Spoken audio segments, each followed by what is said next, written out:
ओम नमो भगवते वासुदेवाय नमः। नमस्कार बंधुगण आपण मानक आम यूट्यूब चैनल को स्वागत।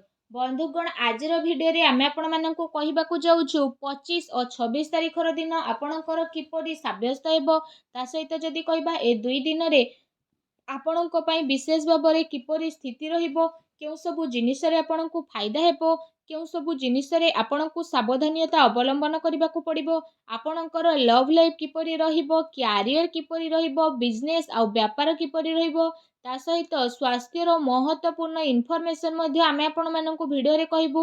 ଆଉ ଏ ଭିଡ଼ିଓ ଶେଷରେ ଆମେ ଆପଣମାନଙ୍କୁ କିଛି ଉପାୟ ବିଷୟରେ ମଧ୍ୟ କହିବୁ, ଯାହାଦ୍ୱାରା ଆପଣ ଏ ଦୁଇ ଦିନକୁ ଆହୁରି ଅଧିକ ଶୁଭ ଓ ମଙ୍ଗଳଦାୟକ ସାବ୍ୟସ୍ତ କରିପାରିବେ। ଆଗକୁ ଭିଡ଼ିଓ ଆରମ୍ଭ କରିବା ପୂର୍ବରୁ ଆମର ଆପଣଙ୍କୁ ରିକ୍ୱେଷ୍ଟ, ଯଦି ଆପଣ ଆମର ଏ ଚ୍ୟାନେଲରେ ନୂଆ କରି ଆସିଛନ୍ତି ଚ୍ୟାନେଲକୁ ସବସ୍କ୍ରାଇବ୍ କରନ୍ତୁ, ସାଙ୍ଗରେ ନୋଟିଫିକେସନ୍ ବେଲ୍କୁ ମଧ୍ୟ ଅନ୍ କରନ୍ତୁ, ଯାହାଦ୍ୱାରା ସମୟ ସମୟରେ ସହ ନୂଆ ନୂଆ ଭିଡ଼ିଓର ନୋଟିଫିକେସନ୍ ଆପଣଙ୍କୁ ମିଳିଯିବ। ତ ଆସନ୍ତୁ ଜାଣିବା କିପରି ରହିବ 25 ଆଉ 26 ତାରିଖର ଦିନ ଆପଣଙ୍କ ପାଇଁ। ଯଦି ସବୁଠାରୁ ପ୍ରଥମେ ଆମେ ଆପଣମାନଙ୍କୁ କହିବୁ ବିଶେଷ ଭାବରେ କି କ'ଣ ଆପଣଙ୍କ ପାଇଁ ଏ ଦୁଇ ଦିନରେ ବିଶେଷ ଭାବରେ ପଜିଟିଭ୍ ରହିବା ପାଇଁ ଯାଉଛି। ଯଦି କହିବା ଫ୍ରେଣ୍ଡସ୍, ଘର ପରିବାରରେ ଦୁଇ ଦିନରେ କୌଣସି ଶୁଭ କାର୍ଯ୍ୟ ସମ୍ପନ୍ନ ହେବାର ବିଶେଷ ସମ୍ଭାବନା ବନୁଛି। ପରିବାରର ଉତ୍ସବର ମାହୋଲ ମଧ୍ୟ ଆପଣଙ୍କର ବନିବ। ସନ୍ତାନ ପକ୍ଷକୁ ନେଇ ଏ ଦିନରେ ଆପଣଙ୍କର ଚିନ୍ତା ମଧ୍ୟ ବଢ଼ିପାରେ ତଥା ଆପଣଙ୍କୁ କୌଣସି ବି ପ୍ରକାରର କୌଣସି ସହଯୋଗ ପ୍ରାପ୍ତ ହେବାର ବିଶେଷ ଭାବରେ ଭଲ ସମ୍ଭାବନା ବନୁଛି। ଏମିତିରେ ଭାବି ଚିନ୍ତି ରଣନୀତି ନେଇକି କାର୍ଯ୍ୟ ଆପଣ କରନ୍ତୁ, ଯାହାଦ୍ୱାରା ଘରେ ଆପଣଙ୍କର ପଦପ୍ରତିଷ୍ଠା ବଢ଼ିବ। ଏହା ସହିତ ଆପଣଙ୍କର କୌଣସି ସ୍ୱପ୍ନ ମଧ୍ୟ ସାକାର ହେବାକୁ ଯାଉଛି। ସେଥିପାଇଁ ନିଜର କାର୍ଯ୍ୟ ଉପରେ ପୁରା ରୂପରେ ଆପଣ ଧ୍ୟାନ କେନ୍ଦ୍ରିତ କରନ୍ତୁ। କୋଉଠି ପୁଞ୍ଜି ନିବେଶ କରିବା ଆପଣଙ୍କ ପାଇଁ ଫାଇଦାମାନ ସାବ୍ୟସ୍ତ ହୋଇପାରେ। ବିଦ୍ୟାର୍ଥୀ ବର୍ଗଙ୍କୁ ପ୍ରତିଯୋଗିତା ସମ୍ବନ୍ଧିତ ପରୀକ୍ଷାରେ ଉଚିତ ପରିଣାମ ମଧ୍ୟ ଏ ଦିନରେ ହାସିଲ ହୋଇଯିବ। ତା ସହିତ ଏ ଦିନରେ ଆପଣଙ୍କର ସବୁ କାର୍ଯ୍ୟ ବହୁତ ଆସାନୀରେ ସମ୍ପନ୍ନ ହେବା ଦ୍ୱାରା ମନରେ ପ୍ରସନ୍ନତା ଏବଂ ତାଜାପଣ ଅନୁଭବ ହେବ। ଅଚାନକ ହିଁ କୌଣସି ଆର୍ଥିକ ସମସ୍ୟା ଆସିବା ଦ୍ୱାରା ଆପଣ ନିଜେ ନିଜକୁ ଚିନ୍ତାମୁକ୍ତ ମଧ୍ୟ ବିଶେଷ ଭାବରେ ଅନୁଭବ କରିବେ। ଏ ସମୟରେ ଗ୍ରହଙ୍କର ସ୍ଥିତି ଆପଣଙ୍କର ବ୍ୟକ୍ତିତ୍ୱକୁ ପ୍ରଭାବିତ ମଧ୍ୟ କରିବ। ତା ସହିତ ଘର କିମ୍ବା ସମାଜରେ ଆପଣଙ୍କୁ ନିଜର ଯୋଗ୍ୟତା ଦ୍ୱାରା ମାନ ସମ୍ମାନ ମଧ୍ୟ ପ୍ରାପ୍ତ ହେବ। ଧାର୍ମିକ ଏବଂ ଆଧ୍ୟାତ୍ମିକ କ୍ଷେତ୍ରରେ ବିଶେଷ ଭାବରେ ଆପଣଙ୍କର ବିଶେଷ ରୁଚି ମଧ୍ୟ ରହିବ। ଏସବୁ କାରଣରୁ ଆପଣଙ୍କର ଭାବନା ବହୁତ ଅଧିକ ସକାରାତ୍ମକ ଏବଂ ସନ୍ତୁଳିତ ମଧ୍ୟ ବନି ରହିବ। ଏହା ସହିତ ଯଦି କହିବା ଅନ୍ୟର ପରାମର୍ଶ ଅପେକ୍ଷା ନିଜର ଯୋଗ୍ୟତା ଏବଂ କ୍ଷମତା ଉପରେ ଅଧିକ ବିଶ୍ୱାସ କରନ୍ତୁ। ଏ ଦିନ ଆପଣ ସମସ୍ତଙ୍କର ସ୍ୱପ୍ନ ଆଉ ମହତ୍ତ୍ୱ ଆକାଂକ୍ଷାକୁ ପୂରା କରିବାର ଦିନ ଅଟେ। ପୁରା ମନୋବଳ ଦ୍ୱାରା ନିଜର କାର୍ଯ୍ୟ ପ୍ରତି ଆପଣ ଏ ଦିନ ସମର୍ପିତ ରୁହନ୍ତୁ। ଏହା ସହିତ ପ୍ରପର୍ଟି ସମ୍ବନ୍ଧିତ ଅଟକି ଥିବା କାର୍ଯ୍ୟ ବିଶେଷ ଭାବରେ ଆପଣଙ୍କର ପୂରଣ ହେବ। ସେଥିପାଇଁ ନିଜର ଧ୍ୟାନ ଏସବୁରେ କେନ୍ଦ୍ରିତ କରନ୍ତୁ। ପଇସା ସମ୍ବନ୍ଧିତ ନିବେଶ ପାଇଁ ମଧ୍ୟ ଏ ଦିନ ଆପଣଙ୍କର ବହୁତ ଉତ୍ତମ ଭରା ରହିବ। ଆସନ୍ତୁ ଜାଣିବା ଏ ଦିନରେ ଆପଣଙ୍କ ପାଇଁ କ'ଣ ନେଗେଟିଭ୍ ରହିବ। ଅନାବଶ୍ୟକ କୌଣସି ବି ପ୍ରକାରର ବିବାଦ ଆପଣଙ୍କର ଉତ୍ପନ୍ନ ହେବାର ବିଶେଷ ଭାବରେ ସମ୍ଭାବନା ବନୁଛି। କୌଣସି ଅନ୍ୟ ବ୍ୟକ୍ତିଙ୍କ ଦ୍ୱାରା ଘରେ ଆପଣଙ୍କର ଚିନ୍ତାର ମାହୋଲ ମଧ୍ୟ ଦେଖିବାକୁ ମିଳିବ। ଧନ ଅଚଳ ସମ୍ପତ୍ତିକୁ ନେଇକି ବିବାଦ ଉତ୍ପନ୍ନ ହେବାର ବିଶେଷ ଭାବରେ ସମ୍ଭାବନା ବନୁଛି। ତା ସହିତ ଉତ୍ଥାନ ପତନ ଉତ୍ପନ୍ନ ହେବାର ବିଶେଷ ଭାବରେ ସମ୍ଭାବନା ରହିଛି। ତ ସେ ସବୁ ଆପଣ ବିଶେଷ ଭାବରେ ଦୂରେଇକି ରହିବା ପାଇଁ ଚେଷ୍ଟା କରିବେ। ଏହା ଆପଣଙ୍କ ପାଇଁ ବହୁତ ଭଲ ରହିବ। କେବେ କେବେ ଯଦି କହିବା ଅଳସ୍ୱାମୀ କାରଣରୁ ଆପଣଙ୍କ କାର୍ଯ୍ୟରେ ରୋକାବଟ ମଧ୍ୟ ଆସିପାରେ, ତେଣୁ ଧ୍ୟାନ ରଖନ୍ତୁ କି ଟିକେ ଭୁଲ ବୁଝାମଣା ଆପଣଙ୍କର ଲକ୍ଷ୍ୟ ଠାରୁ ଭଟକେଇ ମଧ୍ୟ ପାରେ।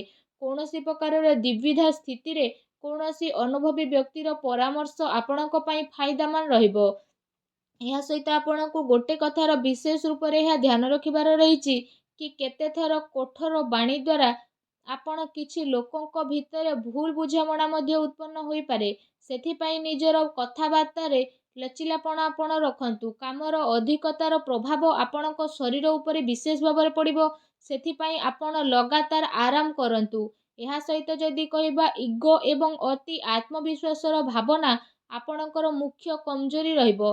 ଏଥିରେ ଆପଣଙ୍କୁ କାବୁ ବନେଇ ରଖିବାର ଆବଶ୍ୟକତା ରହିଛି, କାରଣ ଏ କାରଣରୁ କିଛି ଲୋକଙ୍କ ସହ ସମ୍ବନ୍ଧ ଆପଣଙ୍କର ଖରାପ ମଧ୍ୟ ହୋଇପାରେ। ମିତ୍ରଙ୍କ ସହିତ ନିଜର ବ୍ୟର୍ଥ ଟାଇମ୍କୁ ସ୍ପେଣ୍ଡ କରନ୍ତୁ ନାହିଁ। ଏହା ସହିତ କୌଣସି ବାହାର ବ୍ୟକ୍ତିଙ୍କର ହସ୍ତକ୍ଷେପ କାରଣରୁ କିଛି ଚିନ୍ତା ମଧ୍ୟ ଘରେ ଉତ୍ପନ୍ନ ହୋଇପାରେ। ଆଉ ଘରର ବଡ଼ ବୃଦ୍ଧଙ୍କର ଅପମାନ ହେବାର ବିଶେଷ ଭାବରେ ଆଶଙ୍କା ରହିଛି। ଏହା ସହିତ ଖର୍ଚ୍ଚର ମଧ୍ୟ ଏ ଦିନରେ ଅଧିକତା ହେବା କାରଣରୁ ବଜେଟ୍ ମଧ୍ୟ ଆପଣଙ୍କର ବିଗିଡ଼ିପାରେ। ତେଣୁ ଆପଣ ସାବଧାନ ରୁହନ୍ତୁ। ଆସନ୍ତୁ ଜାଣିବା ଏ ଦିନରେ ଆପଣଙ୍କର ଲଭ୍ ଲାଇଫ୍ କିପରି ରହିବ। ପତି ପତ୍ନୀଙ୍କର ଆପୋଷିକ ମଧୁର ସମ୍ବନ୍ଧ ରହିବ। ତା ସହିତ ବ୍ୟସ୍ତତା ପରେ ମଧ୍ୟ ପରିବାର ସହ ଆପଣ ଆପଣଙ୍କର ଟାଇମ୍କୁ ସ୍ପେଣ୍ଡ କରିବେ। ଆଉ ଘରର ବାତାବରଣକୁ ଆହୁରି ଅଧିକ ଖୁସି ଭରା କରିବେ। ପରିବାର ସହିତ ମନୋରଞ୍ଜନ ଏବଂ ସପିଂରେ ଆପଣ ଆପଣଙ୍କ ଟାଇମ୍କୁ ସ୍ପେଣ୍ଡ କରିବେ। ଏହାଦ୍ୱାରା ଘରେ ଖୁସିର ମାହୋଲ ଆହୁରି ଅଧିକ ରହିବ। ତା ସହିତ ଅବିବାହିତ ଲୋକଙ୍କ ପାଇଁ ଏ ଦିନରେ କୌଣସି ଭଲ ପ୍ରସ୍ତାବ ମଧ୍ୟ ଆସିପାରେ, ଯାହାଦ୍ୱାରା ଆପଣଙ୍କ ମନ ବହୁତ ହି ପ୍ରସନ୍ନ ରହିବ। ଆସନ୍ତୁ ଜାଣିବା ଏ ଦିନରେ ଆପଣଙ୍କର ବ୍ୟବସାୟିକ କ୍ୟାରିୟର କିପରି ରହିବ। ପୂର୍ବ କିଛି ଦିନରୁ ଯେଉଁ ବିଜନେସ୍ ପାର୍ଟିରେ ଆପଣଙ୍କର ଭଲ କଥାବାର୍ତ୍ତା ଚାଲି ଆସୁଥିଲା, ଯଦି କହିବା ଏବେ ସେ ସବୁର ବହୁତ ଭଲ ପରିଣାମ ଆପଣଙ୍କୁ ସାମ୍ନାକୁ ଆସିବ। ମହତ୍ତ୍ୱପୂର୍ଣ୍ଣ ଉପଲବ୍ଧି ଏ ଦିନରେ ଆପଣଙ୍କୁ ପ୍ରାପ୍ତ ମଧ୍ୟ ହେବ। ଚାକିରି କରୁଥିବା ବ୍ୟକ୍ତିଙ୍କର କୌଣସି ଟାର୍ଗେଟ ପୂରା ହେବା ଦ୍ୱାରା ଆପଣଙ୍କର ଦିନ ଖୁସି ରହିବ। ବ୍ୟବସାୟିକ ସ୍ଥଳରେ ଆପଣଙ୍କର ଯଦି କହିବା ସ୍ଥିତି ବଢ଼ିବ। କର୍ମଚାରୀଙ୍କର ନିଜର କାର୍ଯ୍ୟ ପ୍ରତି ପୁରା ରୂପରେ ସମର୍ପଣ ଭାବ ମଧ୍ୟ ଦେଖିବାକୁ ମିଳିବ, ଯାହାଦ୍ୱାରା କାମ ସମୟରେ ସହ ଆପଣଙ୍କର ପୁରା ମଧ୍ୟ କରିବା ପାଇଁ ନଜର ଆସିବ। ଏହା ସହିତ ଯଦି ବିଶେଷ ଭାବରେ କହିବା ପ୍ରପର୍ଟି ବ୍ୟବସାୟରେ ଜଡ଼ିତ ବ୍ୟକ୍ତିବିଶେଷଙ୍କର କୌଣସି ବଡ଼ ଡିଲ୍ ହେବାର ସମ୍ଭାବନା ରହିଛି। ଏହା ସହିତ ପବ୍ଲିକ୍ ଡିଲିଂରେ ମଧ୍ୟ ବିଶେଷ ଭାବରେ ଆପଣଙ୍କୁ ଲାଭ ମିଳିବ। ଚାକିରି କରୁଥିବା ବ୍ୟକ୍ତିବିଶେଷଙ୍କୁ କୌଣସି ଅଫିସିଆଲି ଯାତ୍ରା କରିବା ପାଇଁ ପଡ଼ିପାରେ। ମିଡ଼ିଆ ତଥା ମାର୍କେଟିଂ ସମ୍ବନ୍ଧିତ ବ୍ୟବସାୟ ଜଡ଼ିତ ବ୍ୟକ୍ତିବିଶେଷମାନେ ଏ ଦିନରେ କୌଣସି ମହତ୍ତ୍ୱପୂର୍ଣ୍ଣ ଉପଲବ୍ଧି ମଧ୍ୟ ହାସିଲ କରିବେ।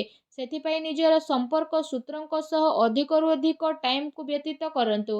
ଏହା ସହିତ ଏ ଦିନରେ ଆପଣଙ୍କୁ କାର୍ଯ୍ୟକ୍ଷେତ୍ରରେ ପରିଶ୍ରମର ଅନୁରୂପ ଉଚିତ ପରିଣାମ ମଧ୍ୟ ହାସିଲ ହେବ, ଯାହାଦ୍ୱାରା ଆପଣଙ୍କର ମନ ମଧ୍ୟ ବହୁତ ଅଧିକ ପ୍ରସନ୍ନ ରହିବ। ଆସନ୍ତୁ ଜାଣିବା ଏ 2 ଦିନରେ ଆପଣଙ୍କ ସ୍ୱାସ୍ଥ୍ୟ କିପରି ରହିବ। ଏ ଦିନରେ ଆପଣଙ୍କୁ କୌଣସି ସମୟରେ ଥକାପଣ ଏବଂ କମଜୋରି ମଧ୍ୟ ଅନୁଭବ ହୋଇପାରେ। ଏଥିପାଇଁ ଆପଣ ନିଜର ଖାଦ୍ୟପେୟ ଉପରେ ବିଶେଷ ରୂପରେ ଧ୍ୟାନ ରଖନ୍ତୁ। ତା ସହିତ ଆପଣ ଆୟୁର୍ବେଦିକ ଜିନିଷର ଅଧିକ ସେବନ କରନ୍ତୁ। ଏହା ଆପଣଙ୍କ ପାଇଁ ବହୁତ ହି ଭଲ ରହିବ। ଏହା ସହିତ ନିଜ ସ୍ୱାସ୍ଥ୍ୟକୁ ଆହୁରି ଅଧିକ ଭଲ ରଖିବା ପାଇଁ ଆପଣ ପ୍ରତ୍ୟେକ ଦିନ ଯୋଗ କରନ୍ତୁ, ବ୍ୟାୟାମ କରନ୍ତୁ, ସୁସ୍ଥ ରୁହନ୍ତୁ। ଆସନ୍ତୁ ଜାଣିବା ଏ ଦିନରେ ଆପଣଙ୍କ ପାଇଁ କ'ଣ ବିଶେଷ ଉପାୟ ରହିଛି। ଏ ଦିନରେ ଆପଣ ସ୍ନାନ ଆଦି ବିଶେଷ ଭାବରେ କରିସାରିବା ପରେ ଭଗବାନ ଶ୍ରୀରାମଙ୍କ ମନ୍ଦିରକୁ ଯାଆନ୍ତୁ ଏବଂ ସେଠି ଡାହାଣ ହାତର ଆଙ୍ଗୁଠିରେ ଭଗବାନ ହନୁମାନଙ୍କର ମୁଣ୍ଡରେ ସିନ୍ଦୁର ଲଗାନ୍ତୁ। ଆଉ ସୀତା ମାତାଙ୍କ ଚରଣରେ ଲଗାନ୍ତୁ ଏବଂ ନିଜର ମନୋକାମନାକୁ ମାଗନ୍ତୁ। ଏପରି କରିବା ଦ୍ୱାରା ଭଗବାନ ବଜରଙ୍ଗବାଲି ବହୁତ ଶୀଘ୍ର ପ୍ରସନ୍ନ ହେବେ। ଆଉ ଆପଣଙ୍କର ସମସ୍ତ କଷ୍ଟକୁ ଦୂର କରିବେ ଏବଂ ଆପଣଙ୍କର ସବୁ ମନୋକାମନାକୁ ମଧ୍ୟ ପୂରଣ କରିବେ। ଏ ପ୍ରକାରରେ ଉପାୟକୁ ଆପଣ ଅବଶ୍ୟ କରନ୍ତୁ। ଆପଣଙ୍କୁ ଅବଶ୍ୟ ହିଁ ଲାଭର ପ୍ରାପ୍ତି ହେବ। ଭଗବାନ ବଜରଙ୍ଗବାଲିଙ୍କ ଆଶୀର୍ବାଦ ଆପଣଙ୍କୁ ପ୍ରାପ୍ତ ହେଉ। ସଚ୍ଚା ଦିଲରେ କମେଣ୍ଟ ବକ୍ସରେ ଜୟ ବଜରଙ୍ଗବାଲି ଅବଶ୍ୟ ଲେଖନ୍ତୁ ଓ ଭିଡ଼ିଓକୁ ଲାଇକ୍ କରିବା ପାଇଁ ଆଦୌ ବି ଆପଣ ଭୁଲନ୍ତୁ ନାହିଁ। ଧନ୍ୟବାଦ।